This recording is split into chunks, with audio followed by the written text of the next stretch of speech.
এখানে আসে আমার খুব ভালো লাগলো। এই ছোট ভাই বোনেরা এই ভালো নয়। আমি কিছু কথা বলবো, খুব একটা বেশি বলতে পারবো না। ভুল ত্রুটি কিছু হলে তোমরা ক্ষমা করে দিও। নিজের ভাই বোন মা মাসি মনে করে এই ইউটিউবে আসে, ইউটিউব ফেসবুকে আসে, আমার খুব ভালো লাগছে। আমি আসছি আমার মেয়ের হাত ধরে। আমার খুব কপাল খারাপ যে আমার মেয়ে আজকে আমার ছাড়ে চলে গেল। আমি সবসময় বাড়ি রান্না করি থাকি, আমার ভালো লাগে না।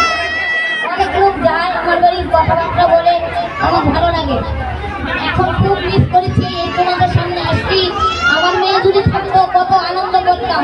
আজকে আমার খুব দুঃখ, কান্নাকাটি করে আসলাম। যাই হোক, তোমরা সবাই ভালো থাকো। আর কি বলবো, সবাই ইউটিউব ফেসবুকে আসো। আমি বলবো বেকার না থাকে একটু সবাই নিজে পায়ে দাঁড়াও, আর নিজে পায়ে কিছু কর্ম করে নিজের সংসার চালাও। হরে কৃষ্ণ।